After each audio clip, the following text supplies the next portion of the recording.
지난 1차전, 도르트문트는 아탈란타를 상대로 2대 0의 귀중한 승리를 거두며 유리한 고지를 점했습니다. 이 스코어는 2차전에 임하는 양 팀의 심리전에 매우 명확한 영향을 주었죠. 도르트문트는 주도적으로 수비 태세를 갖출 권리가 있었고, 반대로 아탈란타는 무조건 공격에 나서야 하는 상황이었습니다. 하지만 흥미로운 점은 도르트문트가 완전히 내려앉는 수비를 택하지 않았다는 것입니다. 그들은 미드블록 프레싱을 선택하며 나름의 의도를 드러냈습니다. 첫째, 아탈란타가 경기 템포를 완전히 장악하는 것을 허용하지 않겠다는 것. 둘째, 결정적인 역습 한 방으로 승부의 쐐기를 받겠다는 계산이었죠. 한편 아탈란타는 그들에게 익숙한 3-4-2-1 시스템을 들고 나왔지만 중요한 전술적 변화를 주었습니다. 양쪽 윙백을 거의 공격수처럼 전방에 배치하여 매우 높이 전진시켰고, 한 명의 중앙 미드필더 또한 공격 시 페널티 박스 근처까지 올라붙는 움직임을 보였습니다. 최전방의 스카마카는 단순히 중앙 스트라이커 역할에 머무르지 않고 동료들을 위한 병 역할까지 수행하며 공격의 시발점이자 연결고리가 되었습니다. 경기 시작 휘슬이 울리자마자 아탈란타는 감정적으로 플레이하는 대신 매우 높은 강도와 잘 짜인 구조를 바탕으로 경기에 임했습니다. 그리고 불과 5분 만에 아탈란타의 선제골이 터져나오며 도르트문트의 수비 구조에 치명적인 균열이 드러났습니다. 이 골은 아탈란타의 왼쪽 측면에서 시작된 공격 상황에서 비롯되었습니다. 여기서 핵심은 스카마카의 깔끔한 마무리 슈팅이 아니었습니다. 도르트문트의 수비가 5명으로 구성된 블록을 형성하고 있었음에도 불구하고 센터백과 라이트 윙백 사이의 간격이 너무나 크게 벌어져 있었다는 점이 문제였습니다. 아탈란타의 공격이 측면으로 전개되자 도르트문트의 오른쪽 센터백은 쉽게 달려들어 압박하지 못했고 중앙 미드필더 역시 충분히 빠르게 수비 가담을 하지 못했습니다. 그 결과는 치명적이었습니다. 아탈란타의 크로스는 페널티 박스 앞 소위 존 14의 오른쪽으로 정확히 전달되었고 바로 그 지점에서 엠레찬의 발을 맞고 굴절되며 골문 안으로 빨려 들어갔습니다. 이 굴절은 단순한 불운이 아니었습니다. 그것은 도르트문트가 페널티 박스 바로 앞 5m 지역의 공간을 전혀 통제하지 못하고 있었던 결과물이었습니다. 상대의 크로스가 도달할 수 있는 가장 위험한 공간을 무방비 상태로 내주었던 대가였죠. 선제골을 내준 후 경기의 흐름과 양 팀의 심리적 균형은 완전히 뒤바뀌기 시작했습니다. 유리하다고 생각했던 도르트문트의 계획은 일거를 흔들렸고 아탈란타는 더욱 사냥개처럼 달려들기 시작했습니다. 경기의 모든 것이 이제 새로운 국면으로 접어들었습니다. 선제골이 터진 후 경기장은 마치 물리학 실험실처럼 양 팀의 전술적 의도와 심리적 반작용을 투명하게 드러냈습니다. 5분부터 30분까지 아탈란타는 단 하나의 목표에 집중했습니다. 그것은 바로 도르트문트를 숨막히게 하고 그들의 계획을 완전히 뒤엎는 것이었습니다. 도르트문트가 유리한 고지를 점하고 수비적 안정감을 찾으려 했던 반면 아탈란타는 자신들이 사냥꾼임을 증명하듯 끊임없이 상대방을 몰아붙였습니다. 아탈란타의 공세는 3가지 명확한 기둥 위에 세워졌습니다. 첫째, 공을 잃는 즉시 맹렬한 압박을 가했습니다. 도르트문트 선수들은 공을 잡자마자 2-3명의 아탈란타 선수들에게 둘러싸여 패스할 곳을 찾지 못하고 허둥대기 일쑤였습니다. 이 미친 듯한 압박은 도르트문트가 경기 전 계획했던 중원에서의 빌드업을 원천 봉쇄했습니다. 둘째, 볼 탈취 후 아웃사이드로 향하는 전환 속도가 경이로울 정도로 빨랐습니다. 중앙에서 공을 빼앗거나 끊어내면 지체 없이 측면으로 길게 벌려주며 순식간에 공격 진영으로 넘어갔습니다. 이 빠른 전환은 도르트문트의 수비가 미처 제자리를 잡기도 전에 측면 공간을 노출시키는 결과를 낳았습니다. 셋째, 경기장의 너비를 최대한으로 활용했습니다. 아탈란타의 윙백들은 사실상 윙어처럼 최전방에 가깝게 포진했습니다. 좌우 측면 깊숙한 곳까지 올라와 도르트문트의 측면 수비를 끊임없이 끌어내고 넓게 벌려놓았습니다. 마치 고무줄을 양쪽에서 잡아당기듯 도르트문트의 500 수비진은 가로로 길게 늘어날 수밖에 없었습니다. 이렇게 수비 라인이 옆으로 늘어지자 당연히 중앙 지역, 특히 하프 스페이스에 치명적인 빈 공간이 생기기 시작했습니다. 하프 스페이스는 측면과 중앙의 경계에 있는 위험한 지역으로 이곳을 지배하는 팀이 경기를 지배한다고 해도 과언이 아닙니다. 아탈란타의 공격형 미드필더들은 이 공간으로 귀신같이 침투하며 도르트문트의 중앙 수비와 미드필더 사이에 균열을 만들었습니다. 도르트문트는 그들의 500블럭을 유지하려 애썼지만 아탈란타의 끊임없는 측면 공략과 중앙 침투는 이 블럭을 서서히 무너뜨리고 있었습니다. 선수들 사이에 간격이 벌어지고 공간이 노출되는 순간 도르트문트의 수비는 더 이상 견고한 요새가 아니라 모래성처럼 위태로워 보였습니다. 이러한 아탈란타의 파상 공세 속에서도 도르트문트는 몇 차례 날카로운 역습 기회를 잡았습니다.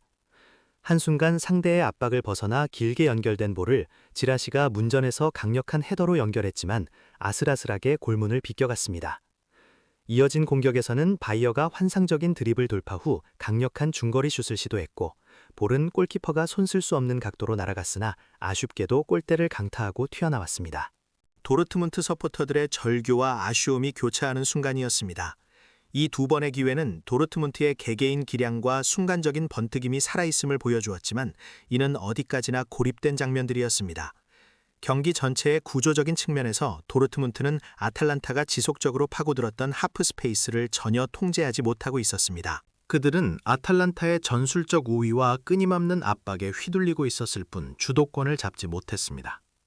결국 경기 20분경 아탈란타의 두 번째 골이 터지면서 도르트문트의 희미한 희망마저 완전히 꺾였습니다. 이 골은 단순히 행운의 굴절이 아니었습니다. 그 이면에는 아탈란타의 집요한 전술적 설계와 도르트문트 수비의 구조적인 문제가 깔려 있었습니다. 골이 터지기 직전 아탈란타는 무려 7번에 걸친 유기적인 패스 플레이를 통해 도르트문트의 수비진을 좌우로 흔들고 깊숙이 내려앉게 만들었습니다.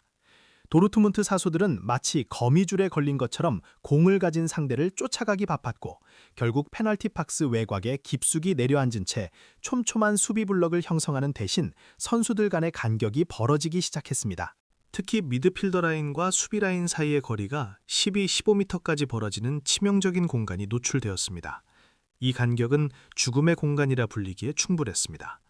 미드필더들이 상대의 슈팅을 저지하기 위해 충분히 빠르게 압박하지 못하자 아탈란타는 지체 없이 이 선에서 강력한 중거리 슈팅을 날릴 기회를 얻었습니다. 그리고 이번에도 불운하게도 슈팅은 수비수를 맞고 굴절되며 골키퍼가 손쓸 수 없는 방향으로 향해 골문 안으로 빨려 들어갔습니다. 이 굴절은 단순한 우연이 아니라 도르트문트가 수비적으로 너무나 수동적인 태도를 취했고 그 결과 치명적인 공간을 내주었던 것에 대한 필연적인 대가였습니다. 스코어는 이제 2대0, 총합 스코어는 2대2 동점이 되었습니다. 경기 전 도르트문트가 가졌던 두 골의 어드밴티지는 깨끗이 사라졌습니다. 이 순간 경기는 단순한 전술 싸움을 넘어선 심리전의 영역으로 진입했습니다. 아탈란타 선수들은 동점 상황에서 더욱 자신감을 얻었고 홈팬들의 열광적인 응원에 힘입어 거침없이 몰아붙였습니다. 반면 도르트문트 선수들의 얼굴에는 당황과 불안감이 역력했습니다. 계획이 틀어졌을 때 얼마나 빠르게 적응하고 반전을 꾀할 수 있는지가 그들의 운명을 결정할 중요한 시험대에 올랐습니다. 경기는 이제 예측 불가능한 미궁 속으로 빠져들고 있었습니다. 후반전 시작과 함께 도르트문트는 전술적으로 큰 변화를 시도합니다. 전반전의 충격적인 결과로 합계 스코어가 2대2 동점이 된 상황에서 그들은 더 이상 수비적인 접근을 유지할 수 없다고 판단했습니다. 다시 리드를 잡기 위해 도르트문트는 평소보다 더 높은 위치에서 상대를 압박하며 경기를 주도하려 했습니다. 실제로 후반 초반 10분 동안 도르트문트는 이전보다 볼 점유율을 늘리고 공격적인 전환을 시도하며 아탈란타의 골문을 위협했습니다. 바이에르의 강력한 슈팅이 골대를 맞추는 아쉬운 장면이 연출되기도 하는 등 분명히 반전을 꾀하는 듯 보였습니다. 그러나 이는 결과적으로 전략적인 실수가 되고 말았습니다. 라인을 무리하게 올리면서 그들의 윙백 뒤 공간에 치명적인 공백을 남겼고 이는 아탈란타가 가장 바랐던 시나리오였습니다. 아탈란타는 상대처럼 조급하게 달려들지 않았습니다. 오히려 침착하게 수비 라인을 유지하며 도르트문트의 실수를 기다렸고 역습의 기회를 더욱 날카롭게 엿보고 있었습니다. 그리고 그 기회는 너무나도 빠르게 현실이 되었습니다. 아탈란타의 세 번째 골은 도르트문트의 이러한 전술적 허점을 정확히 파고든 결과였습니다. 역습 상황에서 단 4번의 간결하고 정확한 패스로 시작된 빠른 전환은 도르트문트 수비진을 순식간에 무너뜨렸습니다. 아탈란타의 왼쪽 윙백은 넓은 공간을 활용하여 측면을 돌파했고 지체 없이 페널티 박스 안으로 날카로운 크로스를 올렸습니다. 이때 도르트문트의 중앙 수비수는 아탈란타의 강력한 스트라이커 스카마카에게 시선이 쏠리며 순간적으로 공간을 내주었고, 그 틈을 타 아탈란타의 미드필더 파살리치는 수비 가담이 늦은 도르트문트의 미드필더를 놓치며 박스 안에서의 맨마킹 실수가 명백히 발생했습니다. 도르트문트의 지역 방어 시스템은 빠르게 전개되는 공격 앞에서 재정비할 틈도 없이 허물어졌고, 파살리치는 침착하고 정확한 헤딩으로 골망을 흔들었습니다. 스코어는 3대2. 합계 스코어 3대2로 아탈란타가 역전에 성공한 이 순간은 경기의 진정한 심리적 전환점이었습니다. 경기 전 2골의 우위를 가지고 있던 도르트문트는 이제 그들이 쫓는 입장이 되었고, 순식간에 뒤집힌 상황 앞에서 심리적으로도 완전히 위축될 수밖에 없었습니다. 계획이 완전히 틀어졌을 때 팀의 응집력과 회복 탄력성이 얼마나 중요한지 여실히 보여주는 장면이었습니다. 3대2로 역전을 허용한 도르트문트는 마지막 남은 힘을 쥐어짜 필사적으로 반격에 나섰습니다. 그들은 모든 라인을 최전방으로 끌어올려 공격에 집중했고, 공격 시에는 거의 4-2-4에 가까운 극도로 공격적인 형태로 전환했습니다. 측면에서는 아데이에미가 더욱 넓은 공간을 활용하며 개인 드리블 돌파와 크로스를 시도했고, 최전방의 지라시는 미드필더들의 전진과 함께 더 많은 지원을 받았습니다. 그리고 그들의 노력은 기어코 한 골로 결실을 맺었습니다. 다시 한 골을 만회하며 합계 스코어를 3대3 동점으로 만드는 희망적인 순간이 찾아온 것입니다. 하지만 이러한 공격적인 전환은 또 다른 치명적인 약점을 노출했습니다.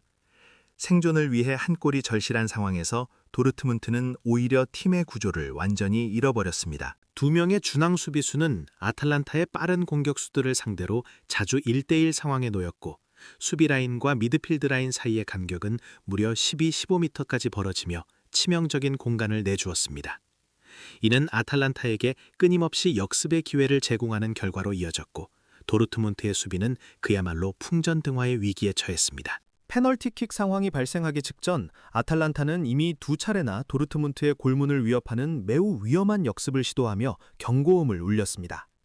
이는 도르트문트 선수들이 이미 패닉 상태에 빠져 있었음을 명확히 보여주는 징조였습니다. 그리고 결국 벤세바이니가 페널티 박스 안에서 상대 공격수를 잡아채는 파울을 범했을 때 이는 단순히 개인적인 실수를 넘어선 총체적인 수비 붕괴의 결과였습니다.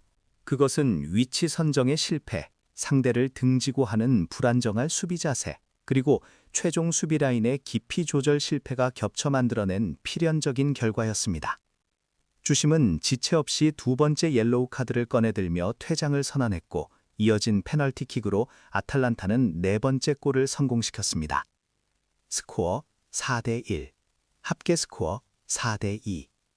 이 골은 사실상 경기의 모든 것을 끝내는 비수였습니다. 그렇다면 아탈란타는 어떻게 이런 드라마틱한 승리를 거둘 수 있었을까요? 첫째, 그들은 경기장의 너비를 완벽하게 통제했습니다. 윙백들을 극도로 높이 전진시켜 도르트문트의 5명 수비 시스템을 좌우로 최대한 늘어뜨렸고, 이는 자연스럽게 중앙 지역에 공간을 만들었습니다. 도르트문트 수비는 측면과 중앙 모두를 막아야 하는 딜레마에 빠졌습니다. 둘째, 하프 스페이스를 영리하게 활용했습니다. 아탈란타의 공격형 미드필더들은 중앙 수비수와 측면 수비수 사이의 공간, 즉 축구에서 가장 위협적인 지역 중 하나인 하프 스페이스를 끊임없이 침투하며 도르트문트 수비진을 교란하고 결정적인 기회를 만들어냈습니다. 셋째, 극도로 빠른 전환 속도를 자랑했습니다. 도르트문트가 라인을 올릴 때마다 아탈란타는 한치의 망설임도 없이 즉각적인 역습으로 상대를 공략했습니다. 마치 기다렸다는 듯이 빠르고 간결하게 볼을 전진시키며 상대의 허점을 파고들었습니다. 이 세 가지 전술적 요소들이 완벽하게 맞아떨어지며 아탈란타의 승리를 견인했습니다. 전술 외에도 중요한 것은 심리적 요인이었습니다. 아탈란타는 두려워하지 않았습니다. 그들은 마치 잃을 것이 없는 팀처럼 엄청난 투혼을 불태웠고, 경기 시작부터 90분 내내 높은 강도를 유지하며 상대를 압박하고 몰아붙였습니다. 반대로 도르트문트는 왜 패했을까요? 그들이 기회가 없었던 것은 아닙니다. 두 번의 슈팅이 골대를 맞췄고, 한 골을 만회하며 추격의 불씨를 살리는 아름다운 골을 기록하기도 했습니다. 하지만 그들은 수비에서 규율을 지키지 못했습니다. 특히 압박 상황에서 팀의 구조를 유지하는 데 실패했고, 페널티 박스 앞 가장 중요한 공간을 제대로 통제하지 못하며 상대에게 쉽게 슈팅 기회를 내주었습니다. 결정적으로 세 번째 골을 허용한 후에는 심리적으로 완전히 무너지는 모습을 보이며 더 이상 자신들의 플레이를 펼치지 못했습니다. 아탈란타가 만들어낸 경기 속도와 강도에 휘말리면서 자신들의 강점은 잃고 약점만 노출하고 말았던 것입니다. 결론적으로 이 경기는 단순히 감정적인 역전승이라고만 평가할 수 없습니다. 이것은 전술적 강도, 견고한 구조, 그리고 치밀한 전술적 준비가 만들어낸 완벽한 승리였습니다. 아탈란타는 결코 운이 좋아서 이긴 것이 아닙니다. 그들은 경기 흐름의 각 단계에서 무엇을 해야 하는지 정확히 이해하고 있었고 그들의 계획을 90분 내내 일관성 있게 실행했습니다. 반면 도르트문트는 재능이 부족해서 패한 것이 아닙니다. 그들은 경기의 판도가 급격하게 바뀌었을 때 변화에 유연하게 적응하는 데 실패했습니다. 현대 축구에서 이처럼 변화에 적응하는 능력이야말로 팀의 승패를 가르는 가장 결정적인 요소임을 이 경기는 여실히 그리고 잔인하게 보여주었습니다. 도르트문트는 뼈아픈 교훈을 얻었고 아탈란타는 그들의 전술적 지혜로 전 세계 축구 팬들에게 깊은 인상을 남겼습니다. 이 경기는 단순한 한 경기가 아니라 현대 축구 전술의 진화와 심리전의 중요성을 극명하게 드러낸 명승부로 기억될 것입니다.